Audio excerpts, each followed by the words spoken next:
we're going to Zoom. Let me know when we're on. Okay, good morning. My name is Debbie Heddish, and welcome to the UU Church of Tullahoma. I'd like to welcome everyone who is here, everyone who is on Zoom, and everyone who is following us on YouTube. Announcements. Does any P-Flag meets here on a Tuesday? Does anybody know? Is it the second Tuesday? Yeah, I think it was this week. Okay, so it's the second So Tuesday. Debbie, they changed it to Monday Eve, the second Monday is what Charity asked for. So it's the second Monday of the month is what the last I heard from Charity. Okay, so the P-Flag is the second Monday, the first Monday of the month.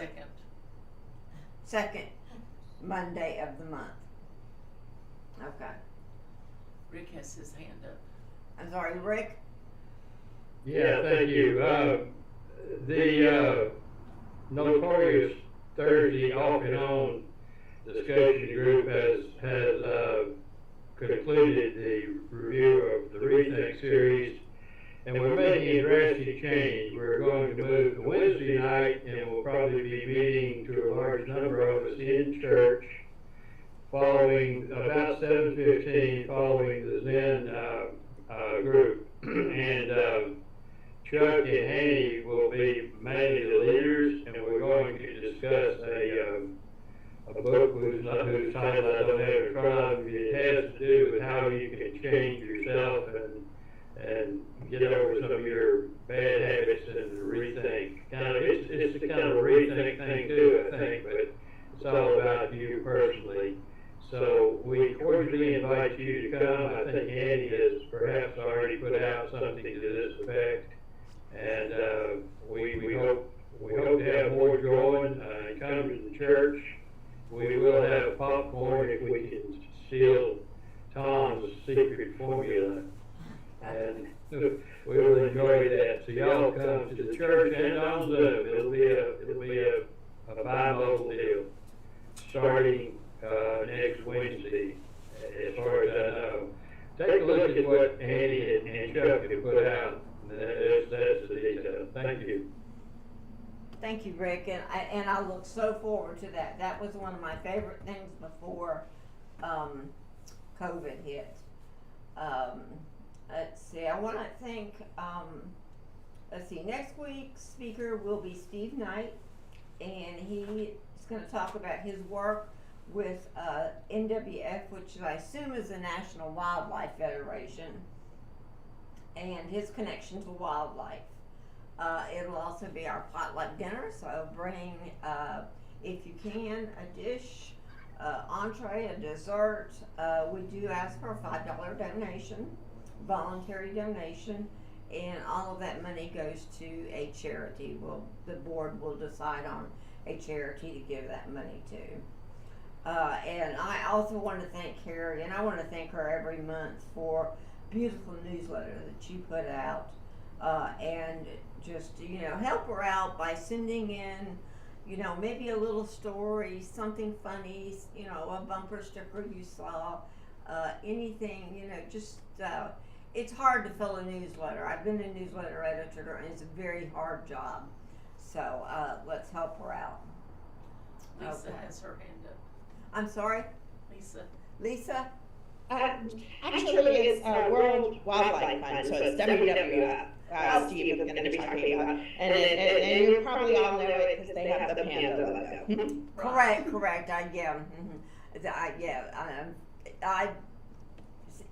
I don't know. I did NWF. That's what I was thinking. But thank you for correcting me,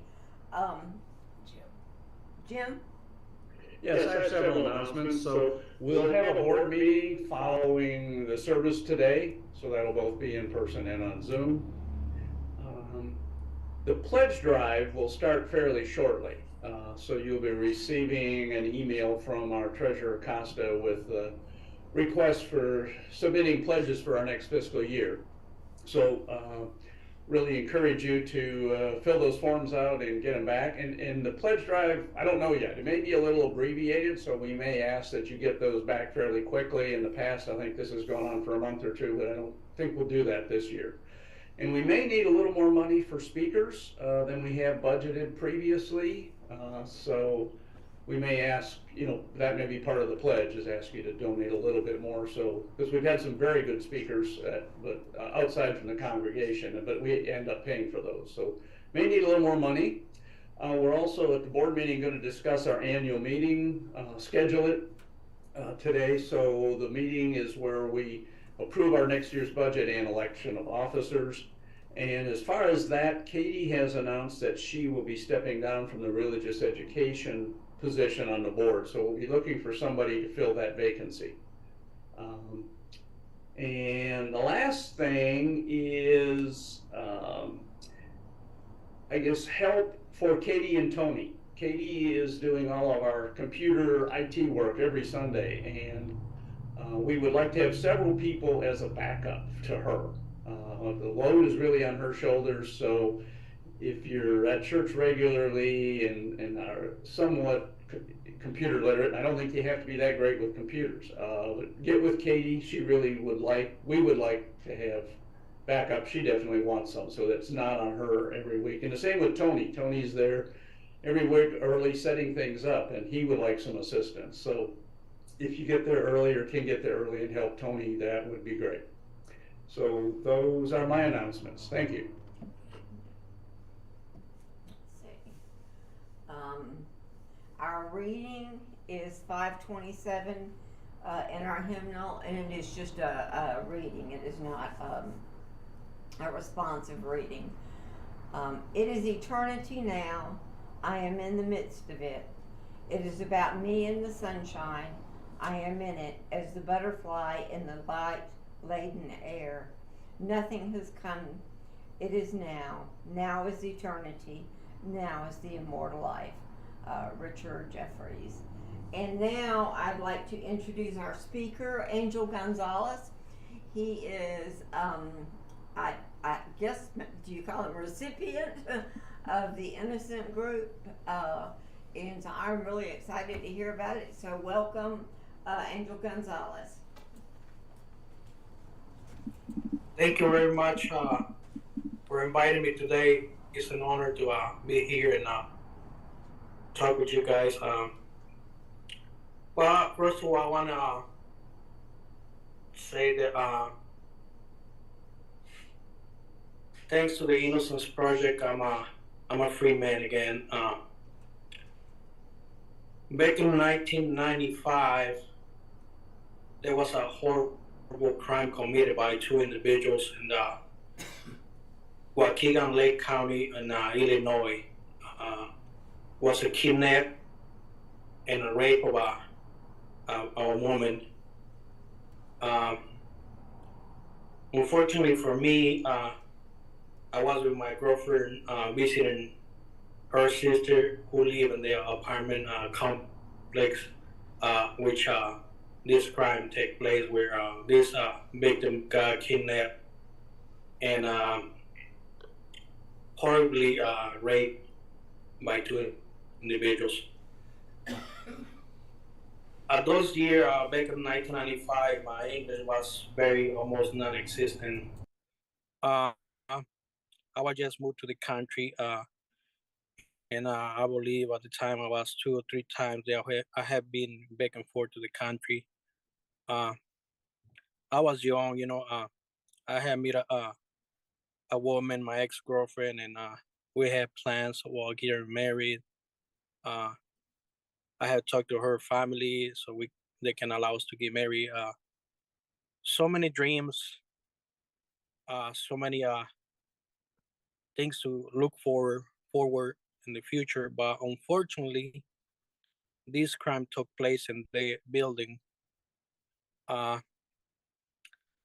leaving the apartment, there were some police squad cars outside the building. Obviously, something had happened.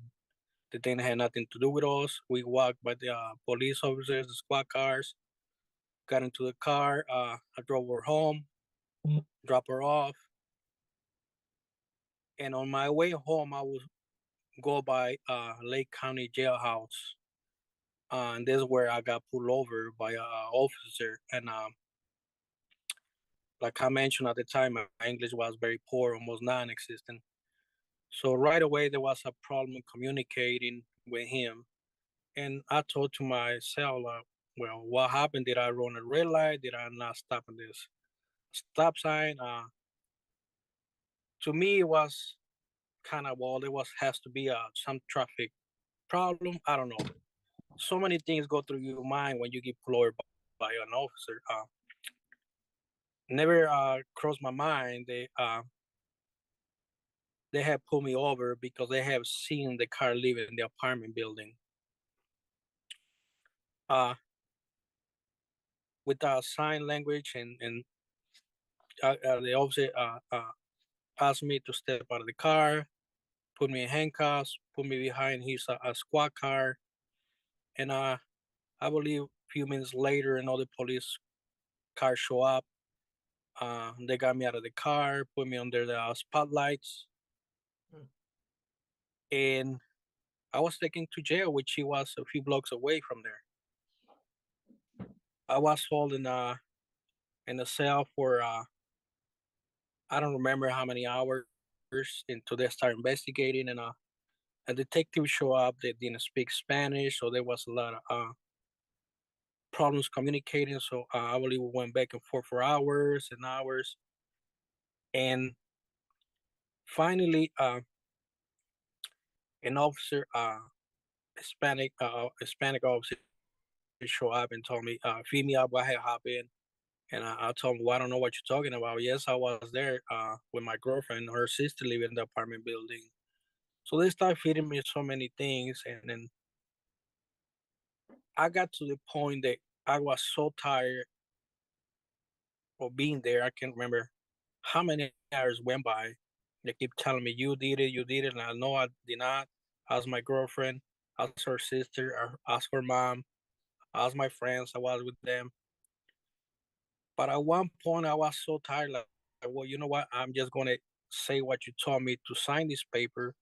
We talked to the with the detective, and he told me in Spanish. He said, "Well, he just told me what happened," and I said, "Well, I don't know what happened." He said, "Well, just write something." So I told him a few words. I wrote a few sentences in Spanish, which he translated to English and asked me to sign all this paperwork, which he was writing in English. So to myself, I thought, well, I'll probably gonna go in front of the judge, or somehow, and they're gonna see me, they're gonna see my face, and they're gonna say, well, this is not the guy that did this to me. Unfortunately, at the time, I didn't understand how the system worked, the legal system, and 1 year later, I was convicted of 2 counts of kidnapping and rape, and I got sentenced to 55 years in prison. My family was horrified. My girlfriend couldn't believe it. Nobody could believe it. And at the time, the DNA was pretty young. I believe that's when O.J. Simpson case was going on, and I remember that they take some blood from me, some hair, and because there was some kind of evidence they had found where these individuals raped the victim, but even though they could not prove that I was not one of the assailants that had committed this crime, because there was two individuals who committed the crime, and they were saying, "Well, you was one of them. Who was the other guy?" And I'm like, "Well, I don't know. I don't have no clue what you're talking about." Uh, I was sentenced to 55 years on my birthday, and I went to a maximum correctional center, and for a little bit, I kind of lost my mind and got into some trouble. I was sent to a punishment cell for a year or so. And when I left the punishment, I ended up being a roommate with an older guy that he was a law library guy which he works in the law library inside prison.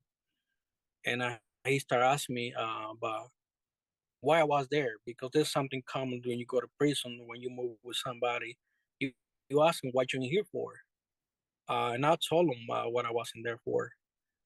Uh, I didn't know the person. I didn't know nothing about him. He said, "You know, I work in the law library," and he started telling me about stuff. He said, "Oh yeah." He said, "If you lying, I'll find out." I said, "Well, no, I'm not lying." He said, "But I would like to help you if you're telling me the truth. Do you have any transcripts of your case?" And I told him, matter of fact, I do.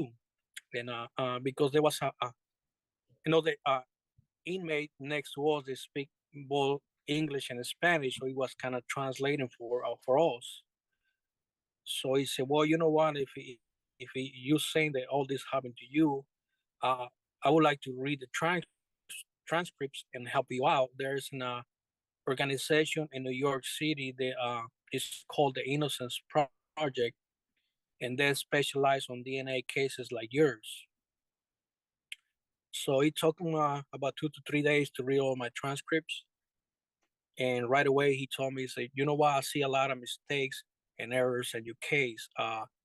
If you want me to, I can write a letter for you, and you'll sign it, and we'll send it to the Innocence Project out of New York." This was 1997. Um, don't remember exactly what month. So we did that. We sent the letter, and about a month or so, I got transferred to another institution. And then almost at the same time, I got a small car, almost like a Christmas car. They say, "We got your letter. Don't write us. Don't contact us. We let you know. We write you. We get in contact with you. This is just a notice to letting you know that we got your letter." I said, "Well, okay, fine. Uh, this is it." Uh, but in the meantime, my mother and family were helping me out with the private attorney. Um, and we went on for about 8 years with this private attorney, which led us into court again a few times, and pretty much ended up being the same problem. We see there's some evidence here, it's not yours, but who was the other individual? Pretty much in kind of those lines. So I was denied all my post convictions and remedies, legal remedies, and it was pretty much devastating to me and to my mother that there was no kind of no hope. So uh, I told my mother, "Look, there's still the Innocence Project. Hopefully one day they'll write me back and they'll review my case. So don't lose hope, mom." Uh, so we went on like that for a couple years, and in the meantime, I got myself into school. When I got my GD, went to take some community classes, college classes, community college classes, and because there was one day that I was again in a punishment cell, and there was just something in my head that said, "Now what? Here you are in this cell again, can't read or write English, hardly can communicate with others." And when they put you on this punishment cell segregation, that's what it's called here in Illinois,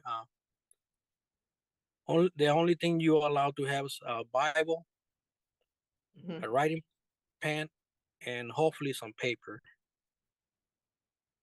And some kind of light went on my head and said, "You know what? Why don't you start copying the Bible? You have time." And that's what I did for some years. I would sit down and copy the Bible, and I would write as small as I could because I don't have the material. I don't have writing paper. I don't have anything. I would just get some papers, and one side they were already written by some information from the institution, or the chaplain would slide me down papers, some literature, and I did for there for some years until I went to I had the opportunity to go to school, and that's where I started, and I was copying the Bible, and I wasn't really understanding or what I was doing. Until one other inmate said, "You know what? I have a dictionary that my family sent me because I wanted to learn Spanish, but it's very hard. I'm not getting nowhere, so I'm gonna give it to you." And that's where I start kind of catching up and understanding what was writing in the Bible, and I would get some other magazines and so on to trying to figure out what was saying these letters from courthouse, because I was in segregation and punishment cell, and I was getting letters from the courthouse, and I didn't understand what the letter was saying, and then there was nobody there to ask, "Can you help me out? You on punishment cell, you can go nowhere, you can go nowhere, you in your cell, and that's pretty much it." Um, but getting back to the Innocence Project, finally, one day, I believe it was 2013, around there, I got a letter from one of the interns telling me there was time for them to read my case, to review my case, and I was very excited. I said, finally, there's some hope, there's light again in my life. And I believe about a month went by, and she wrote me back and said, "You know what? I just wrote your case, and I believe that you are innocent. So I'm gonna pass all the paperwork to the attorneys, so they can start working in your case." And it was something that so big in my life that I said, "Thank you, God, for this opportunity you about to give me again to go back to the courthouse." Uh, I went and called my mom, because at this time I was in another institution already, going to take another class for construction, and as many classes I could take to better myself, and volunteering from other programs in the institution. So I told my mom, and she was very excited. So she asked me, "So when you coming to court?" I said, "Well, I don't know. As you already know, the court system moves real slow." Uh, but some time went by, and I talked to the attorneys. They reviewed my case, uh, and I consider myself very lucky, because the courthouse uh, um, keep all the evidence in a safe place, uh, and allow the Innocence Project to do all the DNA work that needs to be done. And so, about another year went by, and finally they finish all the paperwork and all the DNA, and they told me, "Look, but we find two DNA matches on the evidence that was provided to us by the court, which include you 100%. You're not the one of the individuals that committed this crime, but also there's some other things that we have to do, and to make sure that when we go to court, there's no mistakes, there's no problems, and we have to wait for that. We have to ask for the victim's boyfriend permission to give his DNA, to make sure that the other DNA that we find in the evidence is not his. Because if it is his DNA, then we go back to the same problem. There's only one DNA that is not yours, and the other one is the boyfriend's. But fortunately, there wasn't the boyfriend. There was whoever other individual committed the crime, and and at the same time, they were having a lot of problems with the prosecutor here in the county. So they told me again, I said, look, well, now we have everything, but now we have to wait into this prosecutor, go through all these problems because we think that they're gonna kick him out of the courthouse because there's so many cases similar like yours that we have in this county. So there's a lot of problems. And I said, well, how long we have to wait? And they said, well, probably about another year. I said, well, I waited already almost 20 years. What's another year as long as we go back to the courthouse? But in my mind, I was already feeling free. I'm free. The DNA already show up that I'm not one of those individuals that committed this crime. And finally, when the day arrived and they told me, look, we're going to court on Monday. This was a Friday. I remember Vanessa Popkin out of the Innocence Project in New York called me and said, look, we're going to go to court. Barry's going to be there. Everybody's going to be there. And but still it's not 100% that you're going to walk free because all the things can come out. I said, well, that's fine. And finally, when we went to the courthouse, I remember they went through all the proceedings, and finally they pretty much dropped the charges and pretty much say that, well, you're not one of the individuals that committed this crime. And so I said, okay, well, everybody was so happy and kind of screaming of joy. And I remember the judge saying, but we're going to have to send you back to the institution because you have been charged there. While I was incarcerated, I had broke a sink and a toilet because, like I mentioned, I was kind of losing my mind and there were some issues. And then one day I just can't take it no more. And as a result, they gave me another case, which they add another 3 years to my previous sentence. So I probably was one of the happiest guys going back to prison. Even the officers that were taking me to prison, they said, well, I don't understand. You was declared pretty much innocent, and here you are going back to prison for a toilet and a sink that you broke in the past. I said, well, I don't care. I don't care if I stay there a week, a year, I'm free. What I care is that I'm free of this horrible, horrible case that I was charged for and was on my shoulders for 20 years. And at the same time, we went to court. The Innocence Project and the Illinois Innocence Project attorneys work in the case, and I went back to court, and the judge said pretty much, well, all this happened because he was incarcerated unjustly, so I'm gonna throw the case away. And again, it was another relief, like, okay, finally I'm gonna go free. And they said, well, wait a minute. When you was incarcerated, you was waiting to get you your green card. So now we have to wait on immigration to see if they're gonna come pick you up. I was like, man, I just can't wait. So finally, the immigration say, well, we're gonna give you the opportunity to go home and see if you can go through all the process again to straighten all your immigration legal status. So I was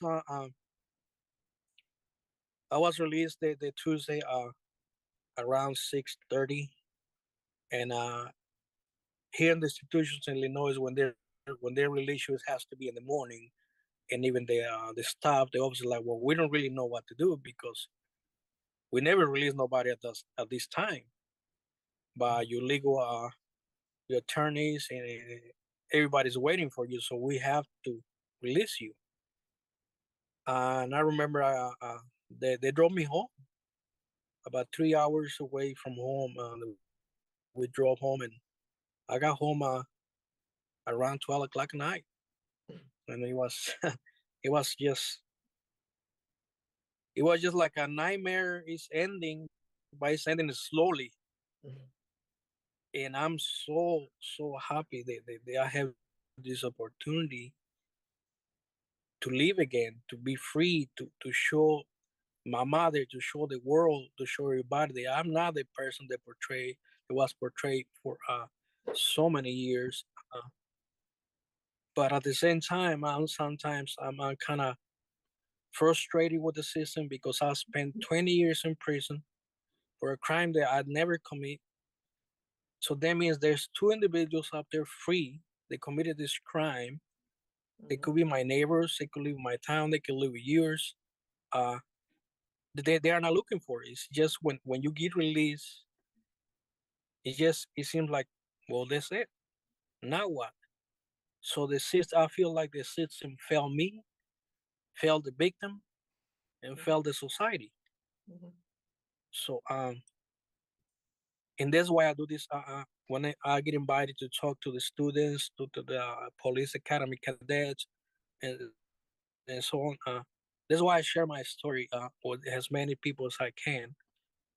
And sometimes it's not easy to relive what had happened to you, because a lot of people say, "Well, I won't say yes, I committed the crime if I don't commit it," and it's very easy to say that than done. When you put on there's so much stress, so many hours go by, and you're not guilty. Like, well, I didn't commit no crime.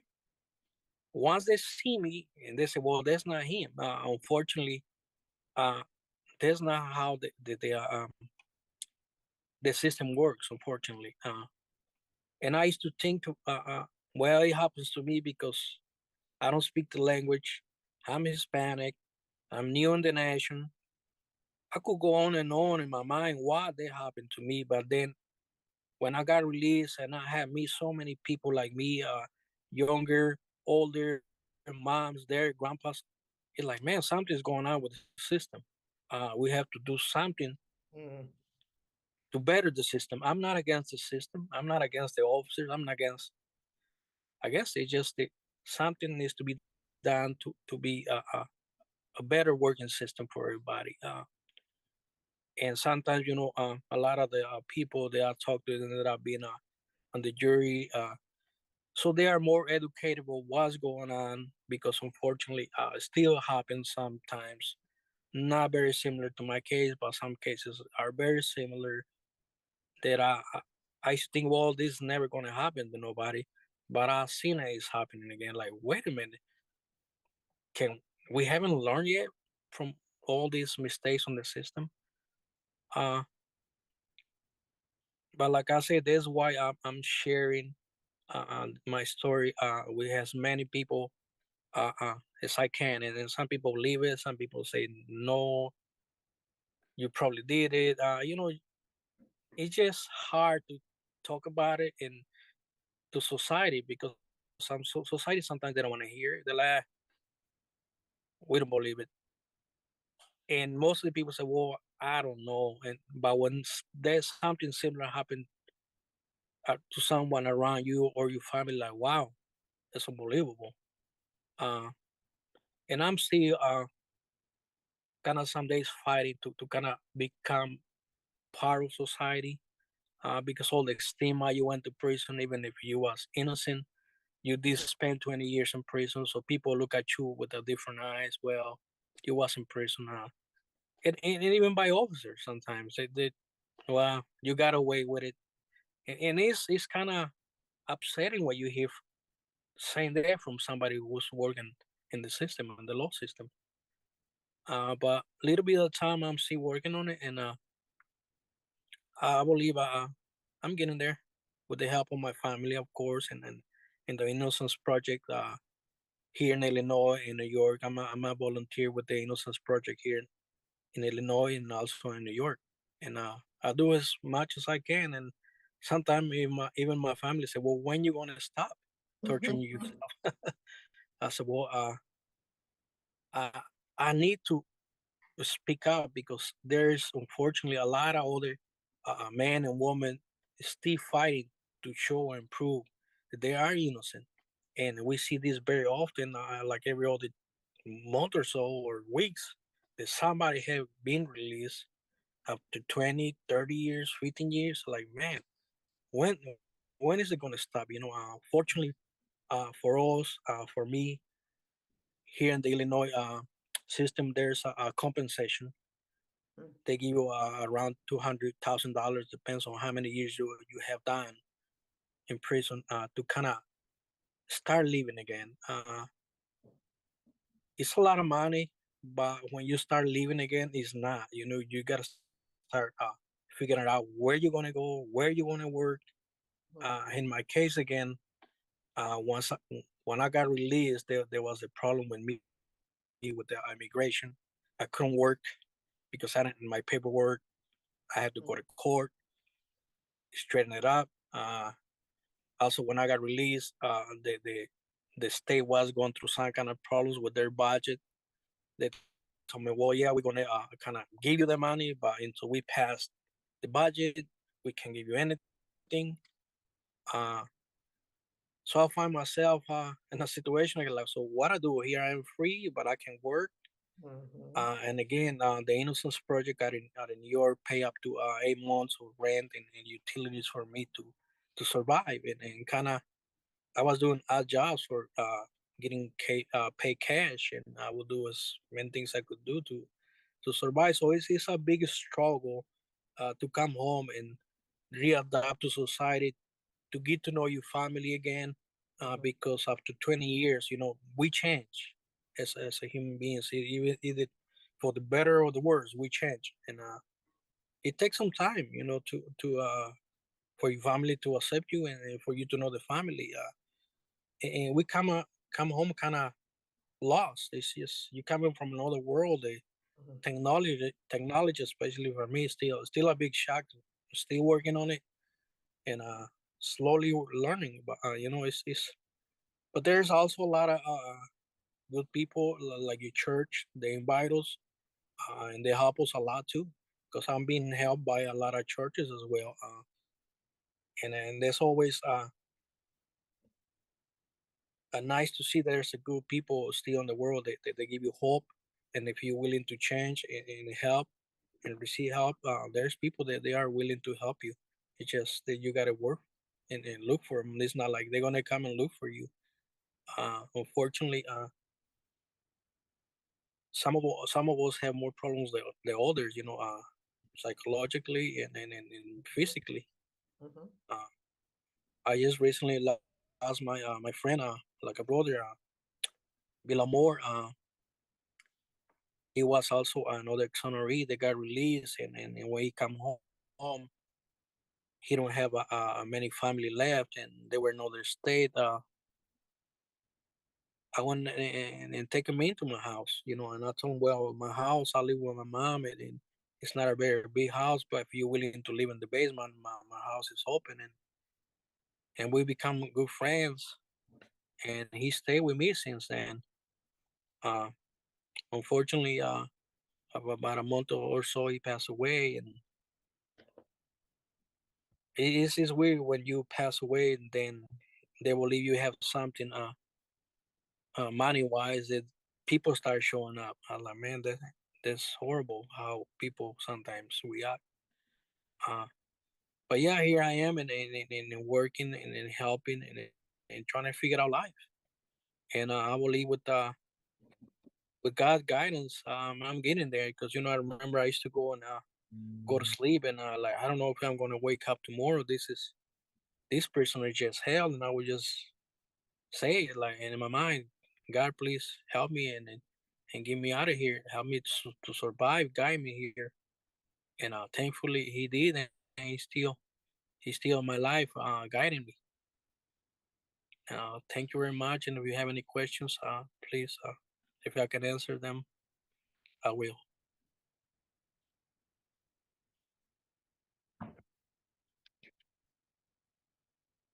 Thank you.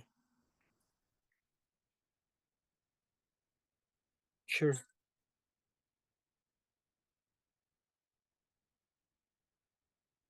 Sorry, I couldn't hear you. Uh, I got in touch with the Innocence Project when I come out of punishment and segregation after I did about a year or so. I met this gentleman. He was my cellmate. His nickname was Old T, Old Timer, and this I remember him. And he's the one that read my transcripts and told me about the Innocence Project out in New York, because at the time there was the only Innocence Project in the country, and he's the one that wrote it. Go ahead. So, so Debbie, I have all their contact information, so I can send that out to the Google group.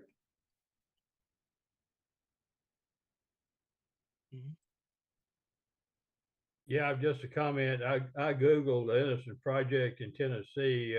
Supposedly there's a law firm in Tullahoma that does pro bono assistance. There's also a legal aid society office in Murfreesboro that are both focused on the Innocence Project. I don't know how good they are, it's all, they can say anything.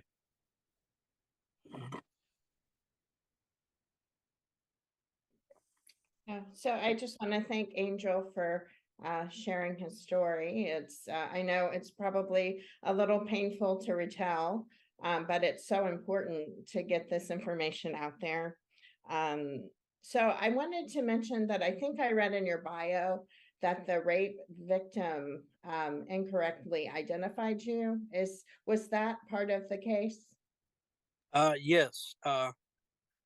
It's part of the case. I find out a lot of facts of the case when we went back to through the civil lawsuit. When I was walking with my girlfriend that night out of the building where she got kidnapped, the person that point out to authorities or the police, it wasn't really her. It was her boyfriend pointing out the car and saying that their car don't belong here. Something of the nature. Because previously today she have give a whole different description of the individual. They were taller than me, different looks, and they never take that really into consideration. Because like I say, when I got pulled over, get out of the car and put on the squad car and get again out of the police squad car and put under the spotlight. Just imagine you have here a woman that just got kidnapped and raped, probably not even 2 hours prior, Mhm. and the police saying, "Is this the guy? Is this the guy that raped you? Is this one of the guys that raped you?" And she said, "Yes." Now that I understand the system better, that alone right there is powerful. Yeah. It's real hard to fight that. The witness, in this case, the victim. Yeah. But we have found out that so many cases like mine that the victim had misidentified the person who raped her. Yeah. And I never was put through the lineup. Pretty much that was it. That's all they needed pretty much to convict me as far as they knew. So That- it was very hard. Yeah, and that's why it's But so great that we have DNA today, and we don't really have to rely on eyewitness. yeah, Because many times they are so unreliable. Yeah, I think you bring up a good point about interrogation techniques and mhm. how they just pretty much wear you down until you admit to anything. And I think that's what you said happened to you. I've read about that before, so Yeah, I pretty think that's much. good. In my case, they kind of feed you some stuff. The detectives only know that. Mhm. I don't know the facts. I still don't know. But I was there. I was in the building, in the Mhm. apartment building, and with that alone, it's it's, it's real hard to fight the system. Once somebody identify you, I still say, and I believe that thankfully, thanks to the DNA, I'm here today. If it wasn't for the DNA, I would be still in prison because the victim identified me as one of the individuals who raped her, and that's super hard to win that in the court system. Yeah. There's very few cases that have won. Yeah. So Barb and Cass both had their hands up. Angel, thank you so much for your story. You are not only brave, but this is going to stay with me, this story, for a long time. You are probably one of the best example I can think of compassion. Your ability to be so forgiving with everything that you went through over and over. It's not like it was all of a sudden they redid your case and you're innocent. It was a constant battle for you to fight. And it's left me emotional in a way that I think every time I'm going to try to remember this story, even in simple forgiveness, your character speaks so well of you. I am so glad that I listened to your story today. Thank you for your gift. And I'm so sorry that you had to go through this lifetime nightmare, but you sure are a shining example of what a good human being is. Thank you. Thank you.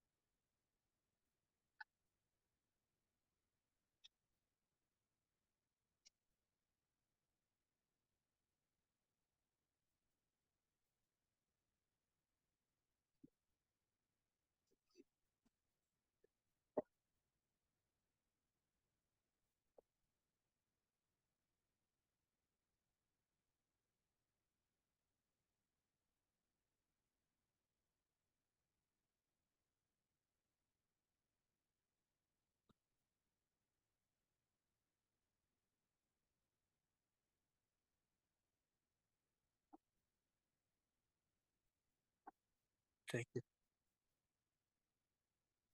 Yeah, okay. Angel, thank you very much. I follow Barb's comments.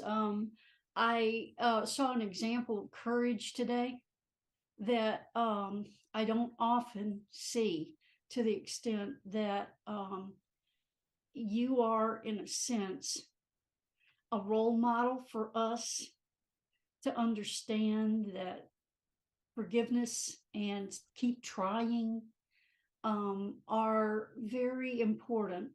And I guess I have a question. What can we do to help people who are in your situation, or you, or how can we make this a better situation for people involved in the Innocence Project?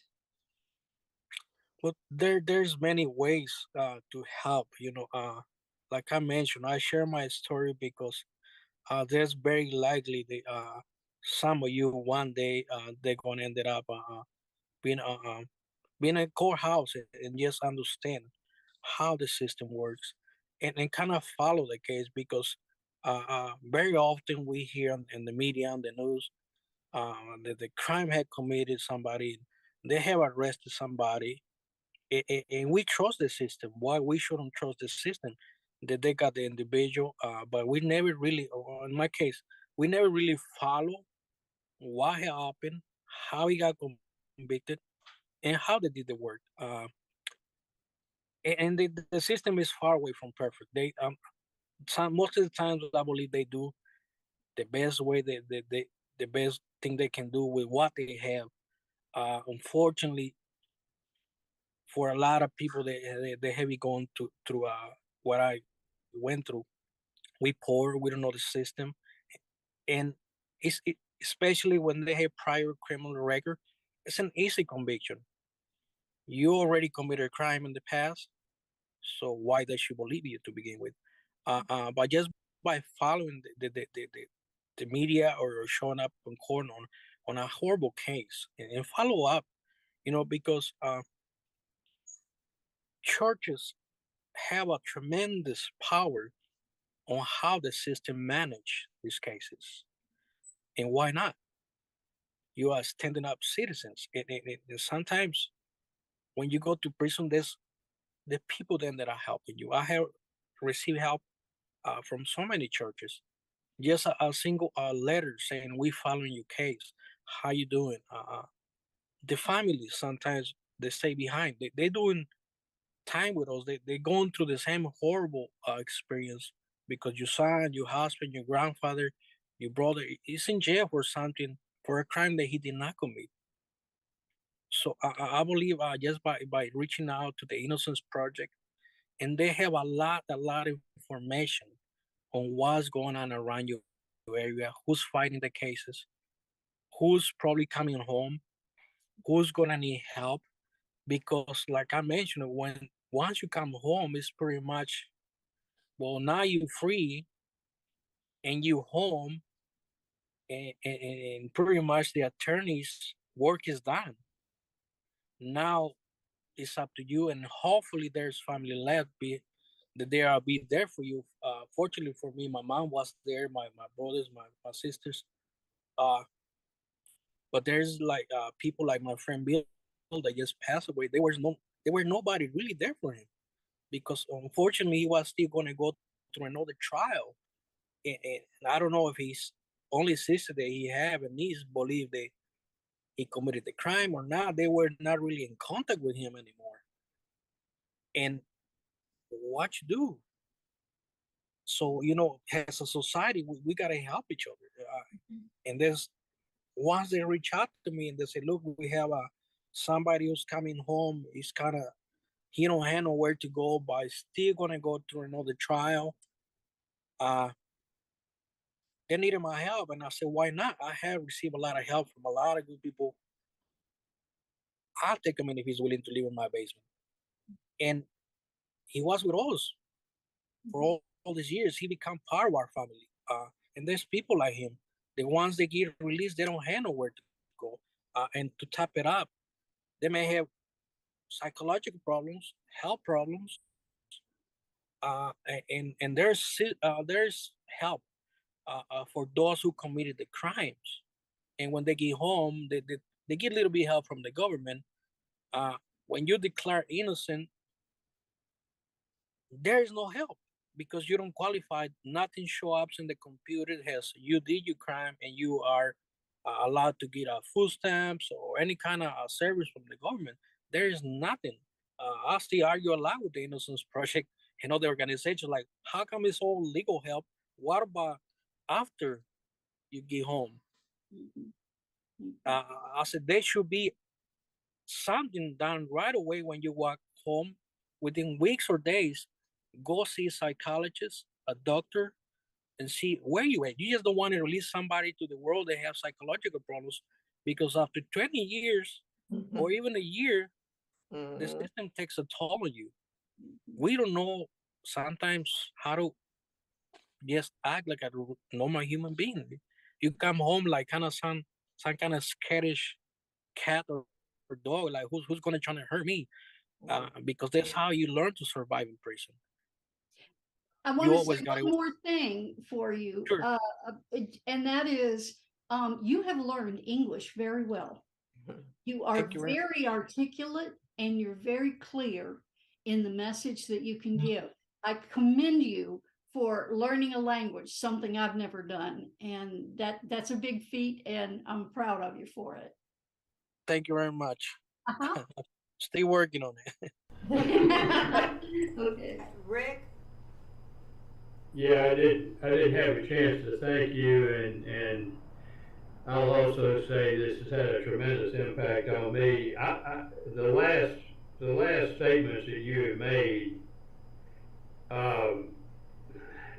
the difficulty in your reentry, the psychological, the economic, the family, the whole thing raises another quick question, and this really not directly related to the Innocence Project, but it's the recidivism rate, the fact that those who do finally get out of penal system, the legal system, are not getting any help. They have not gotten help in reentry. They haven't gotten the help they need. They may have medical problems. They have all kinds of problems. And so they end up flipping back into the system because they can't even get a job, as you pointed out. And you made a really good statement about that. That is a critical point in the failure of our legal system and the failure of our society, really, in general. Thank you so much. Your whole talk was right on. And as someone says, presented so well. Thank you so much, Angel. I want to turn to, is there anybody? Lisa. So I just wanted to check in, unfortunately, Angel has another engagement today, Okay. so I just wanted to check in with Angel and see how we're doing on time. Let me check. Yeah, I could probably I probably have another 20 minutes. Oh, okay, is that good for everyone? That's great. That's fine. Yeah. Okay, I'll raise my hand. One of the things, you talked about DNA, and this doesn't really have to do with the, Innocent Project, but, you know, it could.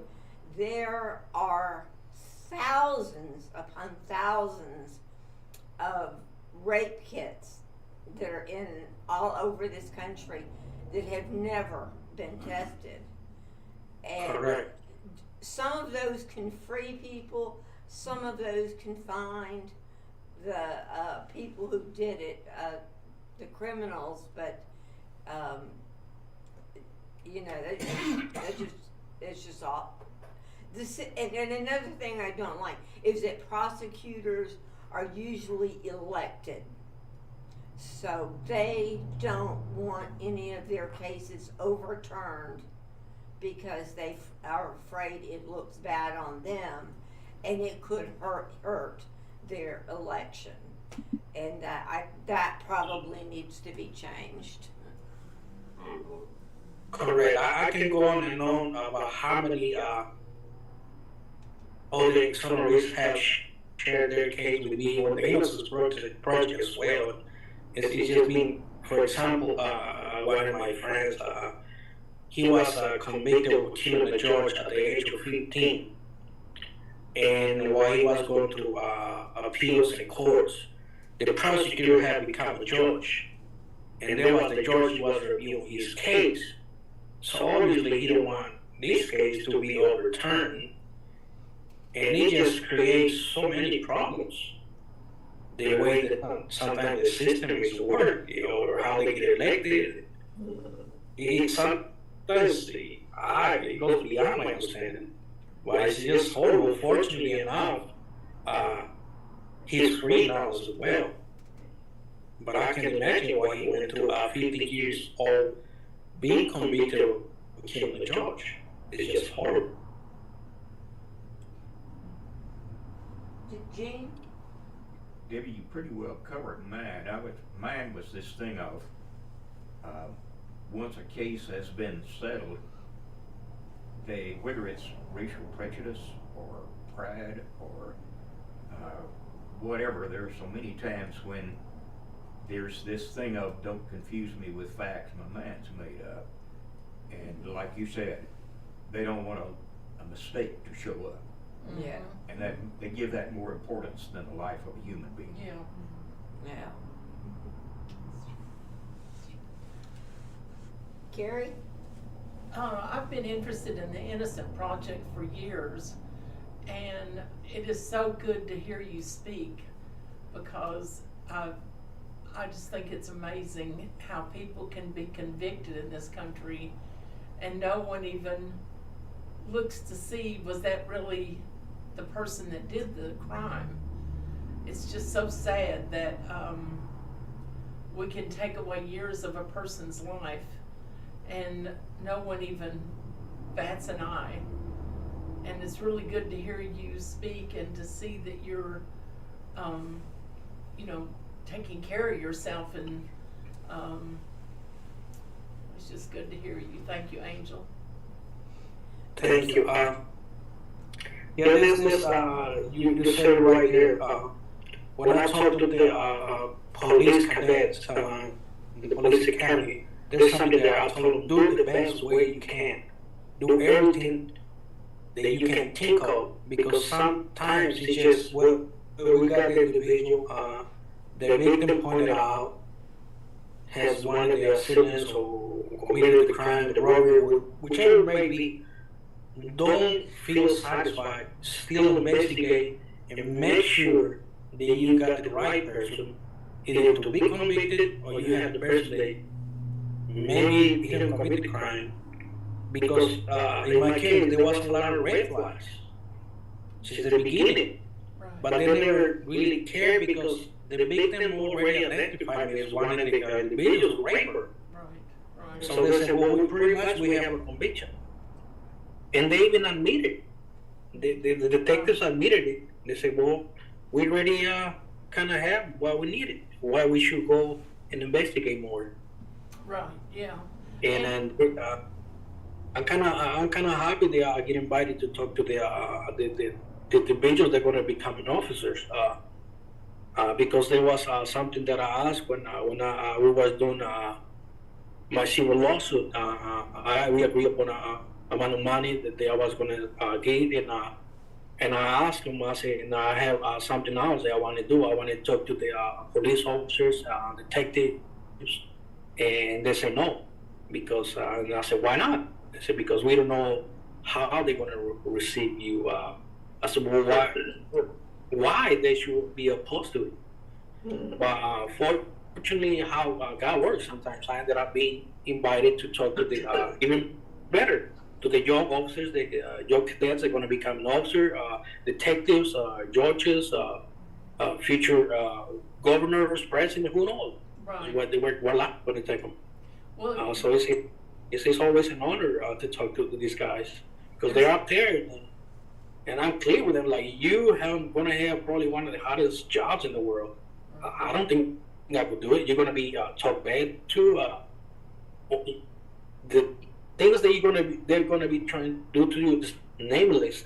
Some of you are going to be shot, probably killed. And I remember once I was talking to them, and once I left, like a week later, one of the police officers got killed in Chicago, a female officer.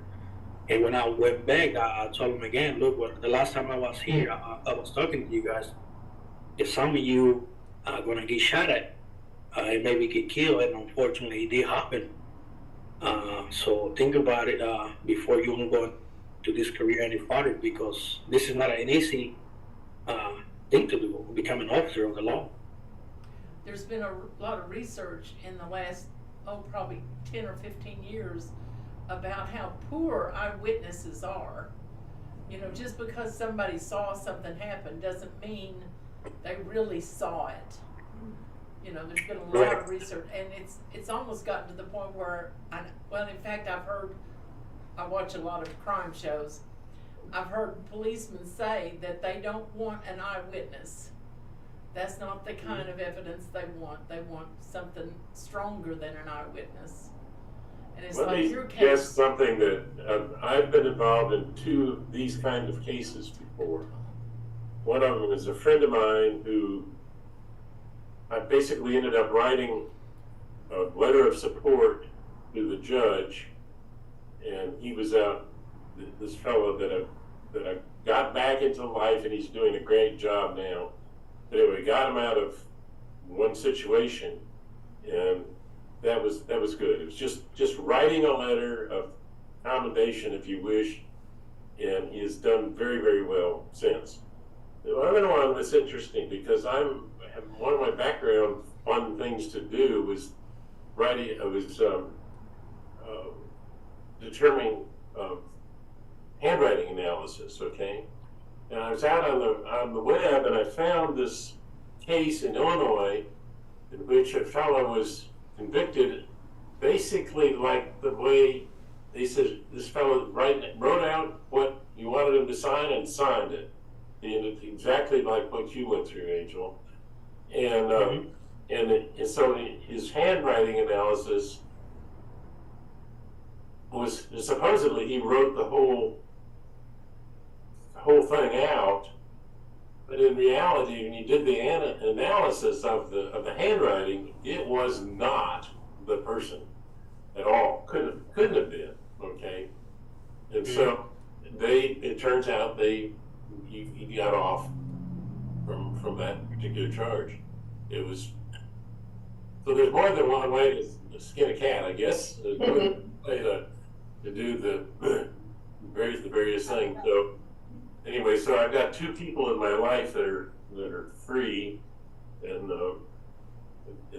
particularly the one in Illinois was he was going to be charged. He was going to be convicted of murder, and he was going to be going through. You know, his life was very short. Let's put it that way. Right. Before I forgot about it, I want to mention that now the New York Innocence Project is taking cases of people who's claiming they're innocent without the DNA, because in the past years they pretty much were focusing on DNA cases, and now fortunately they are reviewing and taking all the cases that they are not DNA. So it's great. I'm happy because there's a lot of people there that they're incarcerated for a crime that they not commit, and there's no DNA. Right. So there's a whole different scenario, a whole different way to fight these cases. And I'm glad that Barry Sheck is taking it upon his organization to start taking these cases. Yeah. So Probably, I think we have about maybe time for one more question, and then Lisa. Well, I think it's excellent that you talk to the new officers. That's so important. And I was just wondering, do you touched on this about felons having a very hard time finding jobs with a felony record. Is your record clear, or do you have a conviction on your record? No, my record is clear. I don't have convictions. Aside temporarily, probably I had a traffic ticket. But the problem is when you come home and start searching for jobs, you don't appear for 20 years. Yeah. Right. Yeah. And they ask right away, where were you? Right. And you have to explain to them, well, look, I was in prison for 20 years. And society, when they hear right away, all this sticks in their head is, I was in prison for 20 years. And sometimes you talk about, I'm an exoneree. And they even ask, what's an exoneree? Well, exoneree, somebody was in prison that did not commit the crime. They go all these years to prove that he was innocent through with the help of the Innocence Project or any other organization or private attorneys. But once they hear that I was in prison for 20 years, it's kind of like red flag. Yeah. So pretty much the majority of all that get a job is kind of with the help of somebody saying, well, you know, I know his family, I know for many years he's fighting his case, I want you to give him an opportunity. And that's how a lot of us, with the help of the attorneys, the Innocence Project, that's how we get the opportunity to work for somebody or help somebody. And it's very hard. It's not by no means easy to just come home and I'm going to look for a job, because you have to explain. It is really tricky because even the application says if you was incarcerated, you was convicted or not, and what you put there. Now, well, I was in prison, but I was convicted, but I'm not convicted anymore. And they're like, okay, so how we go about it here? So it's kind of tricky. Yeah, even if you aren't in prison and it's your choice to take off work, like it's still looked as suspect from future employers, even, if you didn't go to prison and spend. So I can imagine spending 20 years in prison would be hard to explain to, people don't understand. Carrie, you didn't get to finish. Go ahead. Now you're working now, you have a job now?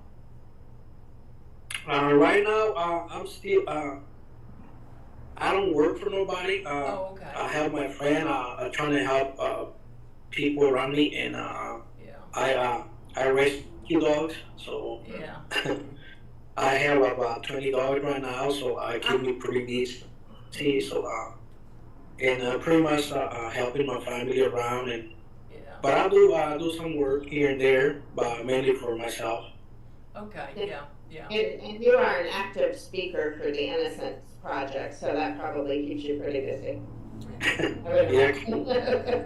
Well, I think it's probably been the 20 minutes, so I'm sure you have to leave. And Thank you so much. thank you so much for coming. It has been very interesting.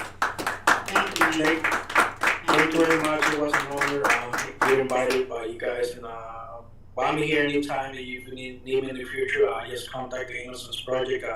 Sorry, today I'm running a little bit on a tight schedule.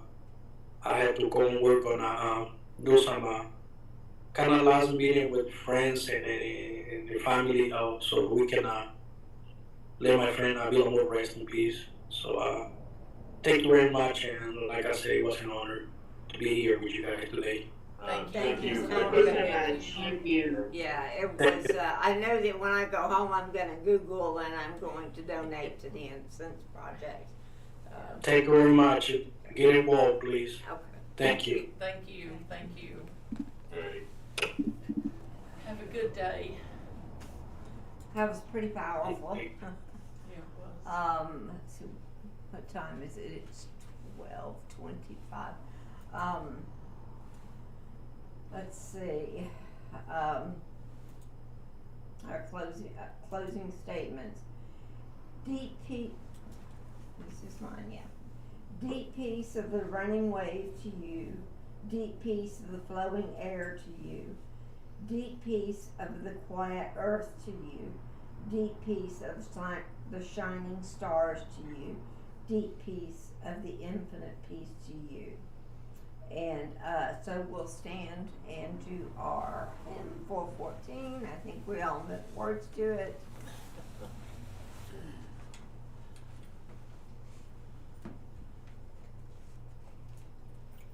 As We leave this friendly place, love give light to every face.